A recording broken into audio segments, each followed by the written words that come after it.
अस्सलामुअलैकुम, welcome to ADL academy. मैं हूं अदील। एडोबी इलस्ट्रेटर की आज क्लास नंबर 19 है और आज की क्लास में हम पढ़ेंगे ट्रांसफॉर्म। ट्रांसफॉर्म टूल हम पहले भी डिस्कस कर चुके हैं। आज हम ट्रांसफॉर्म पैनल को डिस्कस करेंगे और उसके साथ साथ एक बहुत ही इंटरेस्टिंग सा ऑप्शन है ट्रांसफॉर्म ईच का, तो हम आज उसे भी डिस्कस करेंगे। चलिए चलते हैं स्क्रीन की तरफ।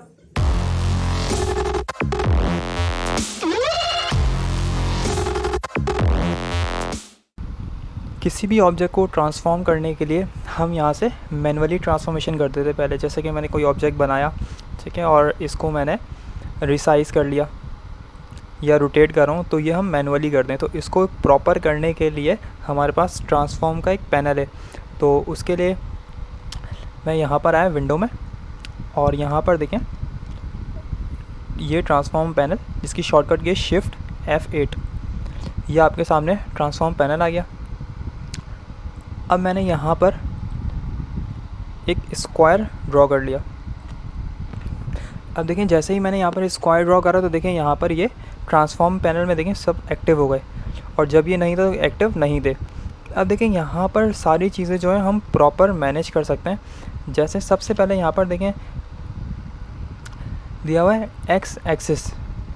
अगर एक्स एक्सिस पर मैंने क्लिक किया और क्लिक करने के बाद मैं इसे देखें चेंज कर रहा हूँ, ठीक है, देखें मैं इसको बढ़ाता जा रहा हूँ। तो जब आप इसको बढ़ाते रहेंगे तो देखें आपका ऑब्जेक्ट प्रॉपर डायरेक्शन में राइट की तरफ मूव होता जाएगा। देखें जितना बढ़ाते रहेंगे आपका ऑब्जेक्ट वैसे ही राइट पर मूव होता रहेगा। इसी तरह देखें एक्स एक्सिस को पहले देखें मैं बढ़ा रहा था, ठीक है, अब मैं इसको कम करता जा रहा हूँ। तो कम कर रहा हूँ तो मेरा ऑब्जेक्ट लेफ़्ट साइड पर मूव होता जा रहा है। इसी तरह वाई एक्सिस दिया हुआ है, मैं वाई एक्सिस को बढ़ा रहा हूँ। 34 है, ठीक है, 35, 36, 37 ये बढ़ते जा रहे हैं। तो देखिए मेरा ऑब्जेक्ट जितना ये बढ़ता रहेगा वैसे ही देखें डाउन पे जा रहा है। और इसी तरह जब इसको कम करते रहेंगे तो ये आपकी तरफ मूव हो रहा है। यानी देखें प्रॉपर जो है यह आपके ऑब्जेक्ट की मूवमेंट हो रही है ट्रांसफॉर्म पैनल से। इसी तरह देखें इसके जो है यहाँ पर राइट साइड पे W और H लिखा हुआ, विद और इसकी हाइट। अब इसकी विड और हाइट हम जो है मैनुअली बढ़ाते थे, यहाँ से आप इसकी विड और हाइट को प्रॉपर बढ़ा सकते हैं। तो देखिए मैंने यहाँ पर क्लिक किया, ठीक है, और क्लिक करने के बाद देखें यहाँ पर ये बढ़ती जा रही है, इसकी विद चौड़ाई बढ़ रही है। मैं इसको अब कम कर रहा हूँ और इसी तरह देखें ये इसकी आप हाइट बढ़ा रहे हैं। अब यहाँ पर देखें लिंक दिया हुआ है, ये लिंक यानी देखें यहाँ पर लिखा हुआ कंस्ट्रेन, जो कि आपकी विद और हाइट को प्रोपोर्शनली बढ़ाएगा। अब मैंने इस ऑप्शन को ऑन कर दिया, तो जैसे ही ऑन कर दिया तो अब देखिए दोनों वैल्यूज़ सेम हो गई हैं।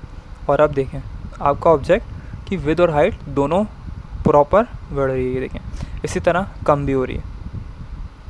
इसी तरह यहाँ पर रोटेशन का दिया हुआ, आपने ऑब्जेक्ट को यहाँ से रोटेट भी करा सकते हैं। देखें ये रोटेट हो रहा है। प्रॉपर रोटेशन के लिए आप यहाँ से नंबरिंग भी ऐड कर सकते हैं। और इसी तरह इसको मैं 0 पर ले आता हूँ। यहाँ पर दिया हुआ शेयर, ये क्या करेगा आपके ऑब्जेक्ट को, आपने यहीं पर रहते हुए इसको बढ़ाते हैं तो देखें आपका ऑब्जेक्ट शेयर हो रहा है। देखें स्क्यू टाइप का आपका ऑब्जेक्ट हो रहा है, ये देखें। अब देखें यहाँ के ऑप्शन गायब हो गए। क्यों? क्योंकि इसकी जो शेप चेंज हो गई। पहले ये स्क्वायर था और अब ये इसकी शेप जो है थोड़ी सी चेंज हो गई, तो यहाँ से सारे ऑप्शन गायब हो गए। तो मैं इसको डिलीट कर देता हूँ और दोबारा ही एक स्क्वायर बनाता हूँ। जैसे स्क्वायर बनाया तो देखें ये दोबारा से आ गए। अब देखें पहले जो था, पहले हमारा ऑब्जेक्ट जो है उसके अंदर चेंजिंग कर दी, जिसकी वजह से उसकी रेक्टेंगुलर शेप जो है ख़राब हो गई थी और ये सारे रेक्टेंगल प्रॉपर्टीज़ वाले ऑप्शन हट गए थे। ये भी वही सारे ऑप्शन है जो कि हमने ऊपर डिस्कस किए, वही सारे ये भी ऑप्शन है। देखें ये रोटेशन का है, ठीक है। उसके अलावा देखें ये इसको बढ़ाएगा, ये देखें इसी तरह यही वही सारे ऑप्शंस यहाँ पे भी दिए हुए हैं।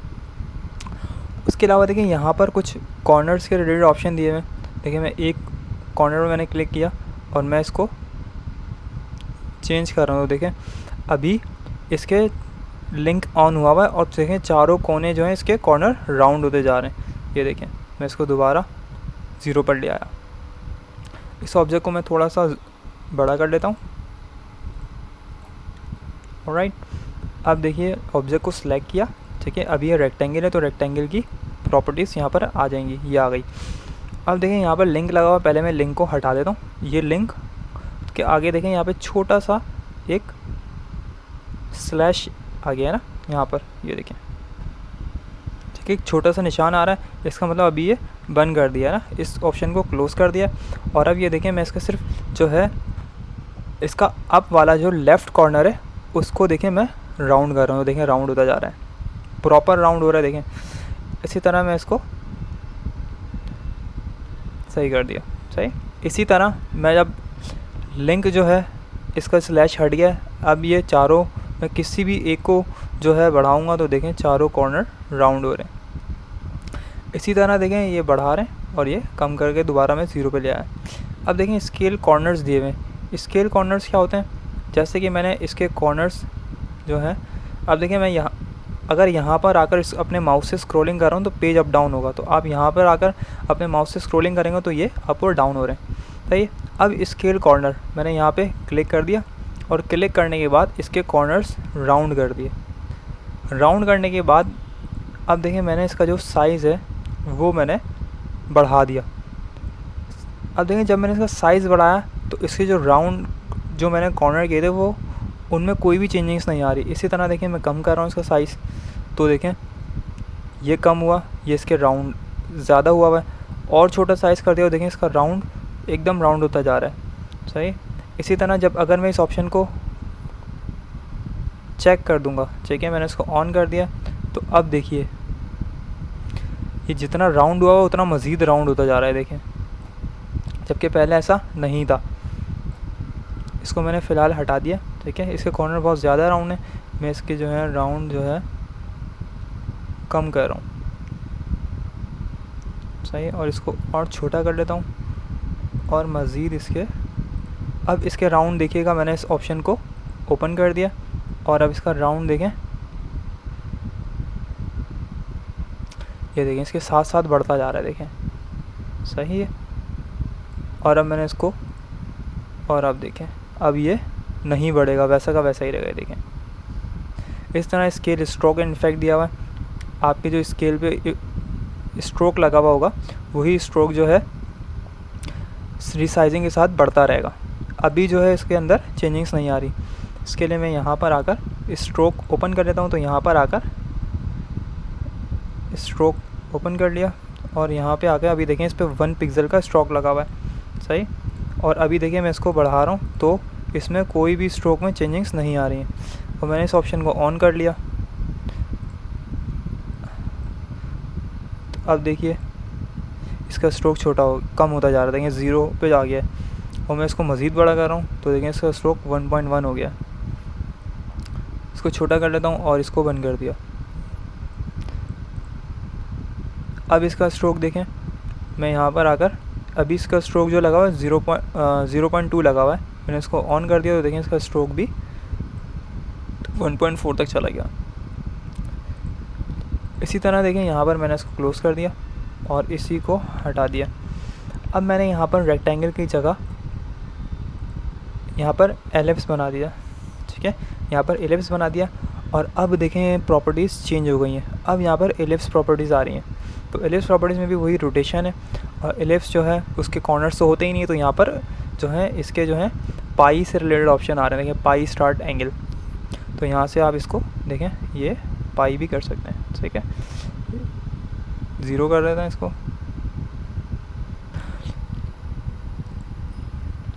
अब देखें ट्रांसफॉर्म के बाद है हमारे पास ऑप्शन, वो है ट्रांसफॉर्म ईच।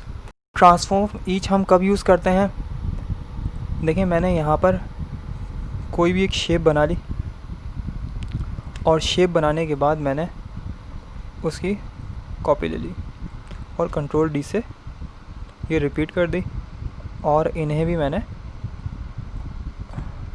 सिलेक्ट ऑल किया, इनको ऑल शिफ्ट के साथ मैंने इनकी कॉपी लेकर कंट्रोल D करके रिपीट कर दिया। अब देखें अगर मैं इस ऑब्जेक्ट को रोटेट करना चाह रहा हूँ तो इसको रोटेट करके आराम से मैं यूँ करके रोटेट कर सकता हूँ, कंट्रोल Z कर दिया। इसी तरह मुझे ये रोटेट करना है तो इस तरह मैं इसे भी रोटेट कर सकता हूँ। लेकिन अब मैं चाह रहा हूँ कि ये सारे ऑब्जेक्ट रोटेट हो जाएं, तो इसके लिए आपने इन सबको सिलेक्ट किया और ये करके रोटेट कर दिया। लेकिन मुझे इन सब ऑब्जेक्ट को तो रोटेट करना है, लेकिन अभी देखें जब मैं रोटेट कर रहा हूँ तो इन सब का सेंटर पॉइंट ये बन गया। लेकिन मैं चाह रहा हूँ कि ये तमाम ऑब्जेक्ट्स अपनी अपनी जगह पर ही रोटेट हो जाएं। तो उसके लिए क्या करेंगे, आपने राइट क्लिक किया, राइट क्लिक करके ट्रांसफॉर्म में आकर ट्रांसफॉर्म ईच, इसकी शॉर्टकट की ऑल्ट शिफ्ट कंट्रोल और डी। जैसे ही मैंने इस पर क्लिक किया तो देखिए मेरे सामने विंडो ओपन हो गई। तो रोटेट के लिए देखें आपने सिर्फ और सिर्फ यहाँ पर आपने इसका एंगल चेंज कर देना है। देखें यहाँ से आगे आपने जितनी इसकी रोटेशन करनी है देखें तो सब अपनी अपनी जगह पर देखें रोटेट हो रहे हैं, ये देखें। अच्छा, यहाँ पर अभी रैंडम पे क्लिक हुआ है, डिफ़ॉल्ट में आपके पास यहाँ पे क्लिक हुआ, ये देखें अपनी अपनी जगह पर ये रोटेट हो रहे हैं।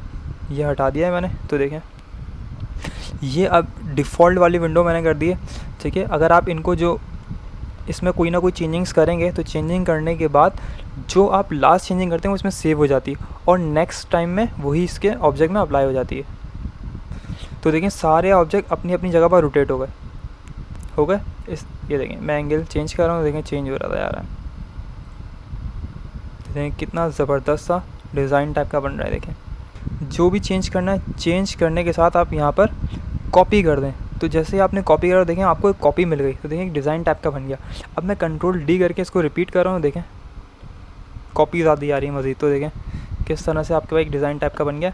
कंट्रोल जेड कर रहा हूँ मैं, कंट्रोल ऑल्ट शिफ्ट डी करके दोबारा मैंने ओपन कर लिया इसको। और अब मैंने जो इसका साइज़ है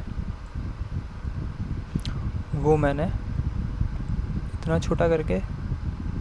छोटा करा और इसको मैंने थोड़ा सा रोटेट भी कर दिया और अब कॉपी कर दिया।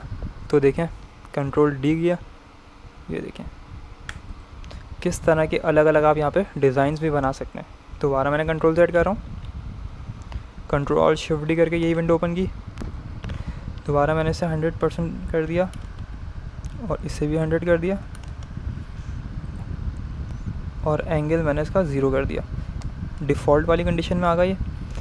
अब मैंने इसका साइज़ चेंज करना है, प्रीव्यू एक बार दोबारा ओपन कर लिया। अब मैंने इसे थोड़ा सा छोटा करा, यहाँ से भी छोटा किया और रैंडम कर दिया। रैंडम कर देंगे तो देखें रैंडम से क्या होगा, कुछ छोटे हो रहे हैं कुछ बड़े हो रहे हैं, देखें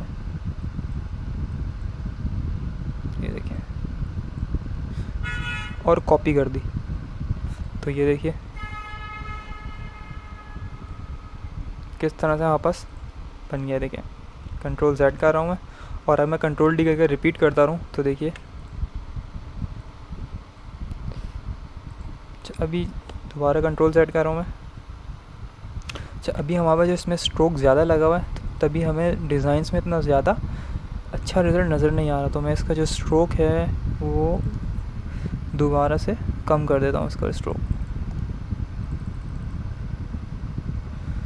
ऑलराइट, तो अब हम दोबारा कुछ अप्लाई करते हैं इसके ऊपर। मैंने सबको सिलेक्ट कर लिया, सिलेक्ट करने के बाद ऑल्ट कंट्रोल शिफ्ट और डी प्रेस किया, राइट, रैंडम कर दिया इनको। तो अब देखते हैं हमें कैसा रिजल्ट मिलेगा। कॉपी कर दी और ओके कर दिया, सही है। कंट्रोल डी, ये देखिए, ये देखें। तो इस तरह से आप बहुत ही अच्छे अच्छे डिज़ाइंस बना सकते हैं इसको यूज़ करते हुए। अब इसी को हम यूज़ करते हुए कुछ बनाते हैं। तो उसके लिए मुझे कोई इमेज चाहिए होगी। तो इमेज ओपन करने के लिए मैं यहाँ पर अपने सिस्टम में आ गया और यहाँ से इस इमेज को मैं ड्रैग करके यहाँ पर लाकर छोड़ दिया। अच्छा, इसका साइज़ बहुत ज़्यादा बड़ा है तो मैं इसको थोड़ा सा जूम आउट कर रहा हूँ। तो देखिए पेज से बहुत ज़्यादा बड़ी इमेज है ये, तो इसका साइज़ छोटा कर लेता हूँ मैं। ऑल्ट शिफ्ट करके मैंने इसको छोटा कर लिया, तकरीबन पेज के बराबर कर देता हूँ मैं इसको। अब देखें इमेज पर जो है एक क्रॉस का ऑप्शन आ रहा है, तो क्रॉस के ऑप्शन को हटाने के लिए हम क्या करेंगे, यहाँ पर देखें जब इस पे क्लिक करके रखते हैं, यहाँ पर देखें आपके पास एक ऑप्शन आ रहा है एम्बेड का। तो देखिए मैंने इसको एम्बेड कर दिया, इसको मैं यहाँ रख देता हूँ। ऑलराइट, पहले मैं इसकी एक जो है कॉपी कर लेता हूँ। तो मैंने इसी की कंट्रोल सी करके कॉपी ली और कंट्रोल एफ़ करके उसी जगह पर पेस्ट कर दी। लेयर पैनल में आ जाता हूँ मैं यहाँ से,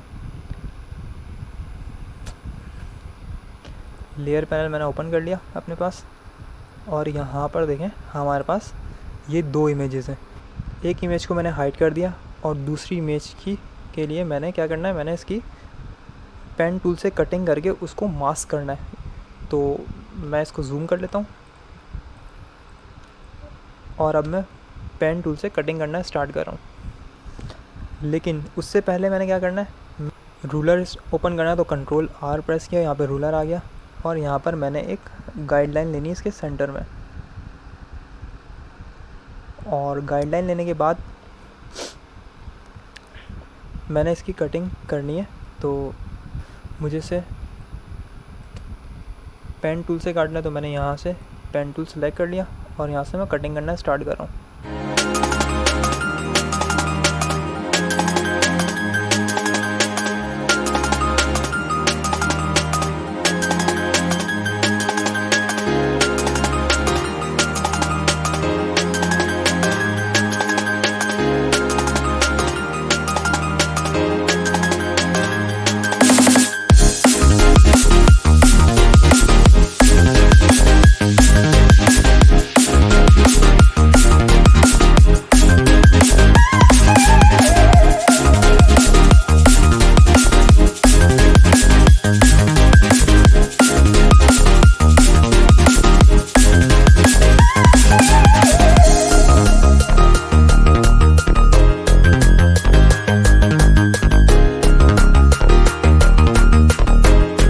मैंने इसकी कटिंग जो है कंप्लीट कर ली।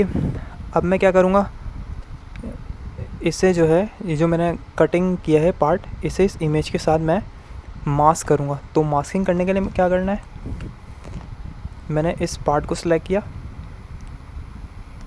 थोड़ा सा जूम आउट कर लेता हूँ, उस इमेज को और इस पार्ट को दोनों को सिलेक्ट किया, राइट क्लिक करके मेक क्लिप मास्क। देखिए मेक क्लिप मास्क करने से क्या हुआ कि हमारा जो हाफ पार्ट है उसके साथ मास्किंग अप्लाई होगी, यानी जो हमने कटिंग की थी उसके अंदर वो हमारा ऑब्जेक्ट आ गया है। ये देखिए मैं इसको हाइड कर लेता हूँ, ठीक है। ये देखें ये हमारी फुल इमेज मौजूद है, उसी के नीचे ये हमारा हाफ पार्ट है। अब मैं इस हाफ पार्ट को थोड़ी देर के लिए हाइड कर रहा हूँ, यहाँ पर इसका काम ख़त्म हो गया। और अब मैंने जो इसके नीचे एक कॉपी ली हुई थी उस कॉपी को मैंने विजिबल कर लिया। अब मैंने इसके पास मैंने इस पर एक छोटी सी चीज़ अप्लाई करनी है, मैंने इसको सिलेक्ट करना है, ऑब्जेक्ट में आकर आपने यहाँ पर आकर करना है क्रिएट ऑब्जेक्ट मोज़ेक, इस पर क्लिक किया और क्लिक करने के बाद आपने इसकी जो विड्थ है वो 100 रख देनी है, सही है। यूज़ रेशो पे ओके कर देना है और देन प्रेस ओके।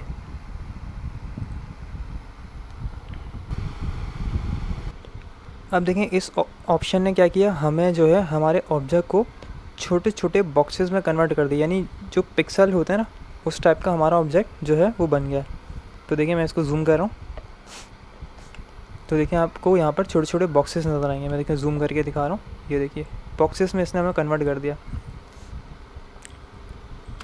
अब देखिए यहाँ पर इसको पहले मैं ये ग्रुप हुआ है, ठीक है। देखिए छोटे छोटे बॉक्सेस आपको नज़र आ रहे हैं, मैंने इसको क्लिक किया, जूम आउट करता हूँ थोड़ा सा और राइट क्लिक करके मैंने इसे अनग्रुप कर दिया। अनग्रुप कर दिया तो अब देखें सारे छोटे छोटे बॉक्सेस अलग हो गए, मैं इनको अलग सेलेक्ट कर सकता हूँ। हमारी जो इमेज है वो बहुत ज़्यादा हैवी हो गई है और देखें छोटे छोटे बॉक्सेस में देखें यहाँ पे आ गए हैं। अब मुझे क्या करना है, मुझे छोटे छोटे बॉक्सेस जो बैकग्राउंड है मुझे ये नहीं चाहिए। तो उसके लिए क्या करेंगे, मैंने किसी एक बॉक्स को सिलेक्ट कर लिया और यहाँ से आके मैजिक वॉन्ड टूल जो है उससे मैंने क्लिक कर दूंगा, तो ये सारा जो बैकग्राउंड वाला एरिया वो रिमूव हो जाएगा। मैंने क्लिक किया, देखें सारे सेम ऑब्जेक्ट सेलेक्ट हो गए, उसी कलर के जो ऑब्जेक्ट सेलेक्ट हो गए। और अब मैं यहाँ से डिलीट का बटन प्रेस कर रहा हूँ, तो देखें सारे ऑब्जेक्ट डिलीट हो गए यहाँ से। अब देखिए हमने जो हाफ ऑब्जेक्ट क्रॉप किया था वो हमारा यहाँ पर मौजूद है, ये देखें ये हाइड हुआ हुआ है, ये वाला हमारा ऑब्जेक्ट अभी भी मौजूद है।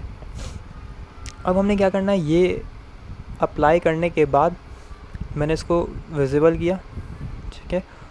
और विजिबल करने के बाद मुझे क्या करना है कि मुझे इस तरफ जितना भी पार्ट है मुझे जो है ये वाली इमेज दिखानी है, बैक वाला जो है पार्ट मुझे डिलीट करना है। तो उसके लिए मैं क्या करूँगा, मैंने थोड़ा सा जूम आउट किया। अब देखिए यहाँ पर आए और यहाँ से आपने रेंज बनाई, तमाम ऑब्जेक्ट्स यहाँ पे सिलेक्ट हो गए। सिलेक्ट करने के बाद आपने शिफ्ट के साथ एक बार क्लिक किया तो पीछे जो इमेज थी वो डिसेलेक्ट हो गई। ये तमाम ऑब्जेक्ट का जो है ये डिलीट कर देना है, ताकि आपकी जो फाइल है हल्की भी हो जाएगी और हमें इनकी कोई ज़रूरत नहीं है। अब देखिए हमें ये वाला पार्ट नज़र आ रहा है जो हमने मास्क किया हुआ है, और ये वाला वो पार्ट है जो कि हमने अभी इसमें अप्लाई किया था। ठीक है, अब आपने क्या करना है, इसके अंदर ट्रांसफॉर्म ईच को अप्लाई करेंगे। तो मैं इसको दोबारा हाइड कर देता हूँ, और इन तमाम को मैंने सेलेक्ट करने के बाद राइट क्लिक, ट्रांसफॉर्म और ट्रांसफॉर्म ईच।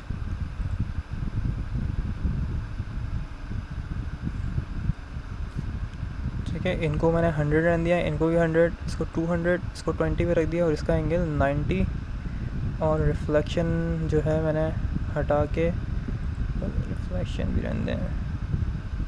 सही है, और यहाँ पर मैं इसको ओके कर रहा हूँ। ओके किया तो देखें यहाँ पर, और मैंने इसको विजिबल कर दिया तो देखें यहाँ पर हमारा जो कुछ पार्ट जो है यहाँ पर इसके ऊपर आ रहा है। तो मैंने क्या करना है, मैंने यहाँ पर एक सिंपल सी, यहाँ से इन तमाम को मैंने सेलेक्ट किया, और सिलेक्ट करने के बाद मैंने शिफ्ट के साथ इसको डिसेलेक्ट कर दिया। अब ये तमाम ऑब्जेक्ट सेलेक्ट हो गए, तो इनको मैंने राइट क्लिक करके ग्रुप कर देता हूँ, और ग्रुप करके इनका तमाम का कलर मैं वाइट करना चाह रहा हूँ। तो मैंने इसकी जो फिल है इनकी वो उसमें वाइट कलर कर दिया। अच्छा, वाइट कलर करने के बाद अब मैंने क्या करना है, मैंने ये जो तमाम ऑब्जेक्ट्स हैं जो अलग है, ठीक है, अब आप क्या करें, इसको जो है थोड़ा सा इसके करीब ले आएँ। ठीक है, अच्छा, अब ये जो बॉक्सेस बने हैं छोटे छोटे, इनमें भी कुछ चेंजिंग्स करना चाह रहा हूँ, तो मैं इनको सिलेक्ट कर रहा हूँ, और बल्कि सब कुछ सिलेक्ट करना है, तो मैंने कंट्रोल माइनस करा और यहाँ से इन तमाम बॉक्सेस को सिलेक्ट कर लिया। तमाम बॉक्सेस को सिलेक्ट करने के बाद ये भी सिलेक्ट हो गए वाइट वाले, तो मैंने शिफ्ट के साथ इनको डिसेलेक्ट कर दिया। ये तमाम सिलेक्ट हो गए। इफ़ेक्ट में आना है, स्टाइलाइज में आकर आपने राउंड कॉर्नर, और इनको 10 पिक्सल राउंड करके ओके कर दिया। ऑलराइट, अब देखिए हमारा जो है काफ़ी हद तक ऑब्जेक्ट रेडी हो गया है। अब मैंने क्या करना है, ये राउंड हो गए, ठीक है, और अब मैंने इसको कंट्रोल माइनस करके थोड़ा सा जूम आउट किया, और जूम आउट करने के बाद मैंने इन तमाम को सिलेक्ट करना है, यहाँ वाले पार्ट को, और इस पार्ट को मैंने मूव करके थोड़ा करीब करना है इसके, ताकि इसके अंदर रियलिटी वाला लुक आए। ये देखिए, और ज़्यादा करीब करना है तो इसको और करीब कर लेते हैं। थोड़ा सा जूम किया, अब देखिए यहाँ पर कुछ गैप नज़र आ रहा है ना, तो इस गैप को कवर करने के लिए क्या करना है, मैंने इतने एरिया की सिलेक्ट किया, इतने एरिया को शिफ्ट के साथ इस वाइट पार्ट को डिसेलेक्ट कर दिया, ऑल कंट्रोल शिफ्ट डी किया, तो वो पैनल आपके सामने आ जाएगा। और अब मैंने इनकी कॉपी लेनी है, तो आपने कॉपी की और ओके कर दिया, और अब इसको थोड़ा सा सेट कर दें।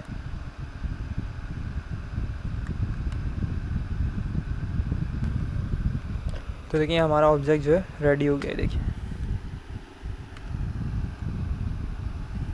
तो इस तरह से आप इसे बना सकते हैं। ये देखिए, आई होप कि आप लोगों को ट्रांसफॉर्म पैनल और ट्रांसफॉर्म ई समझ में आ गया होगा।